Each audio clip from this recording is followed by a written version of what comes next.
I'm an organizer with 350 Denver, and I really do appreciate everyone's involvement this afternoon. It's a business day, everybody has a lot going on, so it means a lot to us for y'all to come out and take some time to stand up for something really important. So today and tomorrow is Global Divestment Day, and I don't know if some of y'all have seen the pictures already starting to roll in, but it's truly amazing to see so many pictures from all over the world. There's over 400 actions in 48 countries on 6 continents, 8 in Colorado today, and some of the pictures are truly amazing. From Asia, from European countries. So it's really cool that we're here today participating in this global event. Divestment is the opposite of investment. It simply means getting rid of stocks, bonds, investment funds that are unethical or morally ambiguous. And when you invest money, you might buy stocks, bonds, or other investments that generate income for you. Universities, religious institutions, retirement funds, and other institutions put billions of dollars into these investment stocks. Fossil fuel investments are a risk for both investors and the planet. So we're calling on institutions to divest from these companies. There have been a few successful divestment campaigns in our history, including things related to tobacco, Darfur, the apartheid movement, where 26 state governments had divested from South African interests and it made a huge impact and actually politically changed things. So that's what we're trying to accomplish similarly with divestment from fossil fuels and oil and gas interests. How many people have seen the video that was released a few days ago? It was kind of the oil and gas industry's response to this global divestment. Have you people seen that? So it's really comical. I invite you guys to check that video out. Actually, I don't remember what the title of it is, but it's on gofossilfree.org. But it's a little cartoon, and it shows that they're trying to portray that it's going to be too difficult for us to break up with fossil fuels. So, that means we're making an impact. That means we're starting to ruffle some feathers. They're getting scared. They're seeing this as a global movement. And so that means we're winning, which is good. Just a couple quick things. The Norwegian Sovereign Wealth Fund, one of the biggest oil and gas investment entities, divested. That was 22 different companies that they dumped, totaling billions of dollars in assets. That happened, I think, this week. That's a huge move. Let's get a round of applause. Another symbol of the times, America's biggest oil family, the Rockefellers. I don't know if y'all heard about this. Recently, they have divested $860 million charitable fund. They're going to dump their oil and gas interest in that. That's huge. The Rockefellers. Who would have thought, right? So, this is a reason to be optimistic in this rapidly growing campaign, and it will have a serious impact. This is the beginning. There's multiple student organizations here in Colorado, here in Denver and Boulder, that are working on divesting their university and endowment funds. That's awesome. Let's keep the momentum going. Let's start some real local divestment campaigns here in Denver, not on the university side, but here locally, with the state employee pension funds, locally with the city employee pension funds, things like that. As we lead up to the climate talks in Paris this next November, the National Climate Parties climate talks, let's show the world that we are a force to be reckoned with. So once again, I really appreciate y'all coming out. We're going to get started here in a second. Megan's going to say a few words, and then Joe from Greenpeace. I do want to thank Greenpeace for allowing us to partner with them. They created most of this event and allowed 350 to kind of piggyback on it. So thanks a lot. Great. Well, my name's Diana with Greenpeace. I've met, I think, most of you now at this point. Again, we're so excited 350 Denver is here. I think this is a great partnership. So Ryan went into why today, and we're going to go into a little bit more of why right here and why in front of this very interesting corporate building behind us. So as you may or may not know, the coal industry is in pretty deep financial trouble, right? Coal plants are closing all over the country, in part because of the work that we've done here to stop the coal industry moving forward. So we can all breathe a little bit easier, but the coal industry is desperate to find new markets for U.S. coal. One of their plans was to start building coal export terminals, millions of tons, so they could start shipping millions of tons of coal to Asian markets. They want to do this through the Pacific Northwest Terminal. How many people have heard of these coal export projects? Yeah. So successfully, we, Greenpeace, and a whole bunch of other coalitions, including 350, Sierra Club, Climate Solutions, on and on and on, health officials, businesses, elected officials, First Nations and tribes, have together come together to say, no, we're not going to allow this in our backyard. So far, we've stopped 4 of the 6 proposed coal export terminals, and we're going to shut the 2 last ones down this year. Yes. Yeah. So we are standing in front resource capital funds. And Joe's going to get a little bit more into how they're involved in these coal export terminals. I do want to say that this is such an exciting event because we're actually standing together with people in the Pacific Northwest, making sure that these things don't go forward. I actually have a letter from someone who lives in Longview, Washington, which is one of the cities that might have a 44 million ton per year coal export terminal built there. Rail cars transporting that coal from the Powder River Basin through their community, loaded onto barge so it can be sold overseas. One of the projects that, in fact, Resource Capital Funds is bankrolling right now. So I have a letter from him, and I'm going to read that now. I love classics too. My name is Les Anderson, and I live in Longview, Washington. I've called this home for the past 20 years, often spending time around the majestic Columbia River. My family has deep roots in the Pacific Northwest, and were some of the first to arrive in covered wagons traveling to on the Oregon Trail. I'm very proud to have grown up in Portland, Oregon, where communities there too have risen up to stop coal exports.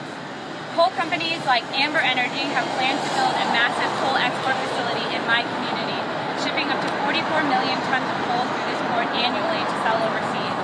Air pollution and dust from increased rail traffic threaten the health of my neighbors and my family.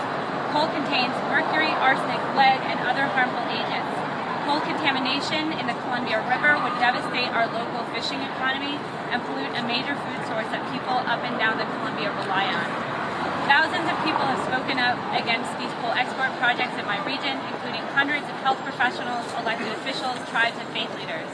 We continue to resist coal export exploitation of our communities and have even written letters to banking institutions and colleges asking them to divest from the coal industry. Thank you for standing in solidarity with my community and others in the Pacific Northwest to demand that Resource Capital Funds, the financial backer of Amber Energy, stop supporting coal export projects that damage our home and our climate.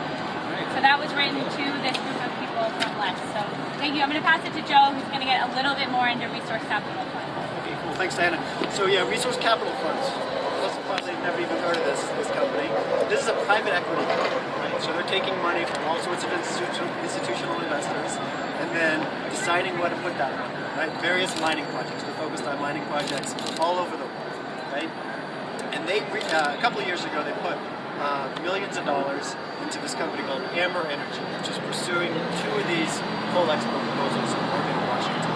But because the communities and tribes, elected officials in the Pacific Northwest have had such success at slowing and hopefully stopping these proposals, Amber Energy last year got increasingly desperate. They couldn't get money from anybody, actually. They were trying to attract any kind of investment to say, you know, we want to push these proposals forward. And I think a lot of investors realize these are, first of all, extremely controversial proposals, right? Infringing on sovereign tribal nations' rights to traditional fisheries, impacting communities, coal dust, diesel pollution, and exporting over 50 million tons of coal each year. This would be the largest coal export terminal in North America, right? So a huge impact on our climate. And it just looks like an unsure investment. These proposals really may be stopped by the great work that people are doing out in Oregon and Washington. However, one investor stepped up to the plate. That's Resource Capital Funds, right? So they actually bought these proposals from Amber Energy. So even though on the surface Amber Energy is still the owner of both of these coal export proposals, in fact, they're now being controlled as of November 2014, this is just a couple months old, by Resource Capital Funds. What we want to do here is make sure that Resource Capital Funds and anyone else who's maybe contemplating putting any money into these extremely controversial and dangerous coal export proposals understands that the controversy that exists around these proposals is going to follow whoever is investing in them, right? It's not just about making sure that these proposals are stopped, it's about making sure that people understand, investors understand, that investing in some of the most dangerous projects for our climate is unacceptable, right? So as part of this Global Divestment Day, we're going to have a little rally here in front of Resource Capital Funds. We have a huge banner. We're also launching a website called Resource Capital Funds Exposed just today. It's on the banner. You can check it out. And this is all about making sure that Resource Capital Funds is unable to hide its role in this controversy. We want to make sure that all this controversy becomes associated with the investors as well. So thanks everyone for coming out.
Free. When I say fossil, you say free. Fossil. Free. Fossil.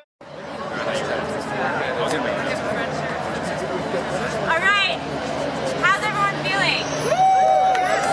All right. Did anyone have like a highlight or a great conversation they want to shout out? Something that happened last hour?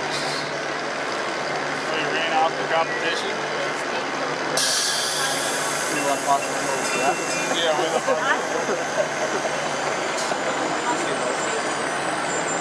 Did everyone hear that?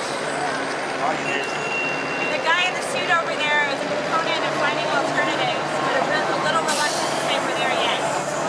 Any other highlights? A student at DU was doing the demos yesterday or today, whatever, was Yesterday. encouraged yesterday. Awesome. Okay, yeah. So that's part of it, I think. Auraria campus is doing one at 12. They did one at 12:30 at the Tivoli. They're protesting their university divesting from coal, which is awesome. Awesome. I don't know if you all saw, but we had a little audience across the street as well. People looking out the window and taking photos. So I think they know we're here. And they're still doing it. So yeah, we came for what we got, everything that we came for. I think we had a huge demonstration. I'm so impressed with how many people came out. We passed out almost all of the flyers, which is really impressive. So thank you so much. I'm going to give it to Ryan, and he's going to close us out for the day. I don't have too much to say, guys, but thank you so much for showing up. You know, we were going to be happy with like 15 people. You know, it's hard to organize during a business day, business hours. So this was an incredible turnout. Give yourself a round of applause for coming out. So we're going to be uploading some of the photos that we took today to 350's national website. So if you guys go on the website, it's pretty cool. You can see a photo stream of all the events that happen around the globe. Last thing I just want to say is that we do have monthly meetings for 350. We meet, right now it's the first Wednesday of every month. Sometimes that can change, but this next meeting is, I believe, March 4th at 6:30. It's a Wednesday. And if you guys go to Facebook, if you go to 350 Denver, you can find all the information there. You can also go to 350colorado.org. But thanks again for coming out. This is definitely just the beginning. Let's keep the momentum going. Stay tuned for future events, and we really appreciate it.